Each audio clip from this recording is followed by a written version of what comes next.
whole new perspective. Now you get to see where he's been. Alright, that's it for now, guys.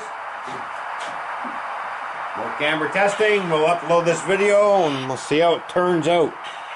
Oh yeah, before I shut the camera off, we'll unhook it. We'll turn this away. And you can see the little makeshift holder that I've made for the camera, which is right here. That's what holds the camera in place in this car. See, we just slide you right in, just like so. Just like that. Alright guys, thanks for tuning in. Hope you enjoyed the fast tour. We'll talk to everybody later. Bye for now.